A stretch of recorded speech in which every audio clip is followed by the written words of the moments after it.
Assalamualaikum warahmatullahi wabarakatuh.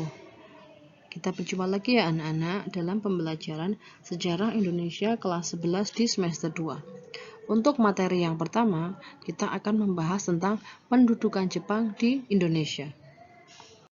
Sebelum membahas lebih lanjut tentang penjajahan Jepang di Indonesia, kita akan sekilas mempelajari tentang Perang Pasifik dan bagaimana Jepang bisa datang ke Indonesia. Diawali dari Perang Asia Timur Raya, yaitu ketika Jepang menyerang pangkalan milik Amerika Serikat yang ada di Hawaii yang bernama Pearl Harbor pada tanggal 8 September tahun 1941. Setelah itu, Belanda langsung menyerah kepada Jepang tanpa syarat melalui Perjanjian Kalijati yang terjadi di daerah Kalijati, Subang, Jawa Barat pada tanggal 8 Maret tahun 1942.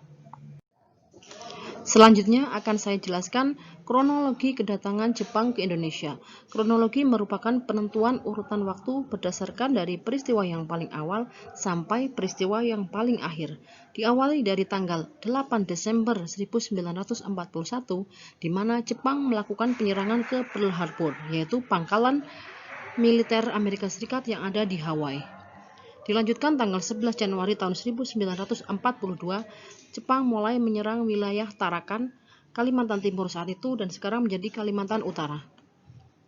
Tanggal 24 Januari tahun 1942, Jepang menyerang wilayah Balikpapan. Tanggal 29 Januari tahun 1942, Jepang menyerang daerah Pontianak. Selanjutnya, tanggal 3 Februari tahun 1942, Jepang melakukan penyerangan ke Samarinda. Di tanggal 10 Februari tahun 1942, Jepang melancarkan serangannya ke wilayah Banjarmasin. Di tanggal 14 Februari tahun 1942, Palembang juga tak luput dari serangan pasukan Jepang. Tanggal 1 Maret tahun 1942, Jepang menyerang 3 wilayah, yaitu daerah Banten, Eretan Wetan, dan wilayah Sragen. Ketiga wilayah ini diserang karena pertahanan dari daerah tersebut adalah lemah. Di tanggal 5 Maret tahun 1942, Jepang mulai masuk ke wilayah Batavia, dan 8 Maret tahun 1942, Jepang menyerang wilayah Subang. Penyerangan yang dilakukan di Subang, Kalijati tanggal 8 Maret tahun 1942 menghasilkan perundingan Kalijati. Perundingan Kalijati merupakan perundingan yang terjadi antara Belanda dengan Jepang yang berisi yaitu penyerahan tanpa syarat pasukan Belanda kepada Jepang, yaitu penyerahan wilayah Indonesia dari Belanda kepada Jepang. Wakil Belanda yaitu Gubernur Jenderal Tjada van Starkenborgh dan Jenderal Terpoorten, sementara wakil Jepang adalah Letnan Jenderal Hitoshi Imamura dan Kolonel Shoji. Setelah adanya perundingan Kalijati, maka secara resmi wilayah Indonesia menjadi daerah kekuasaan Jepang. Ketika Jepang menjajah Indonesia, Jepang membagi pemerintahan menjadi dua, yaitu yang pertama adalah pemerintahan sipil dan yang kedua adalah pemerintahan militer. Akan saya jelaskan dulu pemerintahan sipil ketika masa Jepang. Yang pertama yaitu daerah Shu atau Karesidenan yang dipimpin oleh Shucho. Yang kedua yaitu Shi atau kota praja dipimpin oleh Shicho. Yang ketiga yaitu Ken, kabupaten dipimpin oleh Kencho.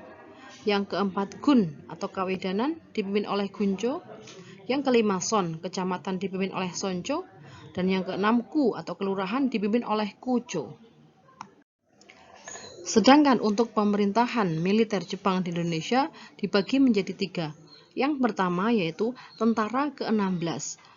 Tentara ke-16 menguasai wilayah Jawa dan Madura yang dikuasai oleh Rikugun, yaitu Angkatan Darat Jepang, dan berpusat di Jakarta. Yang kedua yaitu Tentara ke-25 menguasai wilayah Sumatera dan sekitarnya, dipimpin oleh Rikugun, Angkatan Darat Jepang, yang berpusat di Bukit Tinggi. Dan yang ketiga adalah Armada Selatan kedua untuk wilayah Kalimantan, Sulawesi, Maluku, Bali, dan Nusa Tenggara yang dipimpin oleh Kaigun, Angkatan Laut Jepang, dan berpusat di wilayah Makassar. Ketika Jepang menjajah Indonesia, Jepang menghapus seluruh organisasi pergerakan yang pernah dibentuk ketika masa Belanda. Kemudian Jepang menggantinya dengan organisasi bentukan Jepang. Ada 3 jenis organisasi yang dibentuk oleh Jepang. Yang pertama adalah organisasi yang bersifat sosial kemasyarakatan, yang kedua organisasi yang bersifat semi-militer, dan yang ketiga adalah organisasi yang bersifat militer. Untuk yang pertama, organisasi yang bersifat sosial kemasyarakatan, diantaranya ada Gerakan 3A, Putra, Miyai atau Masyumi, Jawa Hokukai, dan Chuo Sangiin. Organisasi sosial kemasyarakatan yang pertama adalah Gerakan 3A. Gerakan ini dibentuk pada tanggal 29 April tahun 1942 dengan ketuanya yaitu Mr. Syamsuddin. Tujuan dari Gerakan 3A adalah untuk membantu Jepang dalam menghadapi perang melawan sekutu. 3A sendiri terdiri dari Nippon Cahaya Asia, Nippon Pelindung Asia, dan Nippon Pemimpin Asia. Gerakan 3A ternyata kurang efektif dalam menggalang dukungan masyarakat, sehingga Jepang kemudian membentuk sebuah gerakan yang bernama Putra atau Pusat Tenaga Rakyat menggantikan Gerakan 3A. Putra sendiri dibentuk pada tanggal 16 April tahun 1943. Putra dipimpin oleh 4 serangkai diantaranya yaitu Insinyur Soekarno, Dr. Andes Muhammad Hatta, Ki Hajar Dewantoro, dan Kiai Haji Mas Mansur. Tujuan dari Gerakan Putra adalah memusatkan tenaga dan kekuatan masyarakat Indonesia untuk membantu Jepang dalam Perang Asia Timur Raya. Sementara organisasi Putra ternyata dimanfaatkan oleh tokoh-tokoh nasionalis untuk membela rakyat terhindar dari kekejaman dan menggembleng semangat nasionalisme, sehingga Gerakan Putra justru lebih banyak bermanfaat bagi bangsa Indonesia daripada untuk Jepang. Oleh karena itu, Jepang kemudian membubarkan organisasi Putra. Organisasi yang selanjutnya adalah organisasi MIAI atau Majelis Islam A'la Indonesia. Organisasi ini sebenarnya sudah pernah ada ketika masa penjajahan Belanda. Namun, kemudian diaktifkan kembali oleh Jepang pada tanggal 4 September tahun 1942. Dan MIAI ini merupakan satu-satunya organisasi yang masih diizinkan berdiri ketika Jepang menghapus seluruh organisasi pergerakan yang pernah ada ketika masa penjajahan Belanda. Tokoh dari organisasi MIAI adalah Insinyur Sofwan. Semboyan dari organisasi MIAI adalah berpegang teguhlah kamu sekalian pada tali Allah dan janganlah terpecah belah. Tugas dan tujuan MIAI waktu itu yaitu yang pertama, menempatkan umat Islam pada kedudukan yang layak dalam masyarakat Indonesia. Yang kedua, mengharmoniskan Islam dengan tuntutan perkembangan zaman. Dan yang ketiga, ikut membantu Jepang dalam Perang Asia Timur Raya. Ada 3 program yang diusulkan oleh MIAI. Yang pertama adalah pembangunan Masjid Agung di Jakarta, yang kedua mendirikan universitas, dan yang ketiga membentuk Baitul Mal atau Badan Amal. Dari ketiga program yang diusulkan MIAI ini, yang disetujui oleh Jepang hanya yang program Baitul Mal, karena diharapkan bahwa amal yang terkumpul bisa untuk membantu Jepang dalam Perang Asia Timur Raya. Namun, dalam perkembangannya, amal-amal yang terkumpul justru untuk kegiatan ataupun program MIAI sendiri untuk berjuang di jalan Allah dan bukan untuk membantu Jepang, sehingga akhirnya MIAI dibubarkan kemudian digantikan dengan Masyumi. Masyumi sendiri adalah Majelis Syuro Muslimin Indonesia, yaitu sebuah organisasi yang dibentuk untuk menggantikan organisasi MIAI. Didirikan pada bulan November tahun 1943. Ketua besarnya adalah Kiai Haji Hashim Asy'ari dengan wakilnya yaitu Kiai Haji Mas Mansur, Kiai Haji Farid Ma'ruf, Kiai Haji Mukti, Kiai Haji Wahid Hashim, dan Karto Sudarmo. Masyumi dijadikan sebagai wadah bertukar pikiran antara tokoh-tokoh umat Islam sekaligus menjadi tempat bagi penampungan keluh kesah dari rakyat Indonesia. Masyumi juga berkontribusi dalam menolak budaya Jepang yang tak sesuai dengan ajaran Islam yaitu Seikere atau membungkuk 90 derajat ke arah matahari terbit atau ke arah Jepang. Organisasi yang selanjutnya dibentuk oleh Jepang adalah Jawa Hokukai. Dibentuk pada tahun 1944 dikarenakan situasi Jepang yang semakin terdesak dalam Perang Asia Timur Raya. Organisasi ini dibentuk pada tanggal 8 Januari tahun 1944 oleh Panglima Tentara Jepang yaitu Jenderal Kumakichi Harada. Tujuan dari pembentukan Jawa Hokukai adalah untuk menumbuhkan persatuan dan semangat rakyat Indonesia. Anggota Jawa Hokukai sendiri terdiri dari beberapa Hokukai atau himpunan kebaktian. Di antaranya adalah Kyoiku Hokukai atau kebaktian para guru, Izi Hokukai, kebaktian para dokter, ada Keimin Bunka Shidoso yang merupakan anggota pusat kebudayaan, dan ada Fujinkai atau barisan wanita. Program-program Jawa Hokukai diantaranya adalah 1. Melaksanakan segala tindakan yang nyata dan ikhlas demi pemerintah Jepang. Yang kedua, memimpin rakyat untuk mengembangkan tenaganya berdasarkan semangat persaudaraan. Dan yang ketiga adalah memperkokoh pembelaan tanah air. Badan lain yang dibentuk oleh Jepang adalah Chuo Sang-in atau Badan Pertimbangan Pusat. Dibentuk pada tanggal 5 September tahun 1943. Pada sidang Chuo Sang-in yang pertama di tanggal 17 Oktober tahun 1943, Soekarno dilantik sebagai ketua dan wakilnya yaitu Kusumo Utoyo dan Dr. Buntaran Marto Atmojo. Chuo Sang-in sendiri mempunyai tugas untuk mengajukan usul kepada pemerintah serta menjawab pertanyaan pemerintah mengenai soal-soal politik. Chuo Sang-in juga berwenang dalam menyarankan tindakan yang perlu dilakukan oleh pemerintah militer. Yang kedua yaitu organisasi yang bersifat semi-militer, diantaranya yang pertama adalah Sainendan atau Barisan Pemuda. Berdiri pada tanggal 9 Maret tahun 1943. Tujuan dari organisasi Sainendan adalah mendidik dan melatih para pemuda agar dapat menjaga dan mempertahankan tanah air dengan kekuatan sendiri. Namun, Jepang sebenarnya mempunyai tujuan yaitu ingin membentuk tentara cadangan yang sebanyak-banyaknya. Sedangkan syarat untuk menjadi anggota Sainendan sendiri yaitu pada awalnya dipatok usia dari 15 sampai 25 tahun, kemudian diganti menjadi usia 14 sampai 22 tahun. Yang kedua adalah pemuda Indonesia. Jumlah anggota Sainendan pada awalnya 3.500 dari Pulau Jawa, kemudian berkembang menjadi 500.000 orang.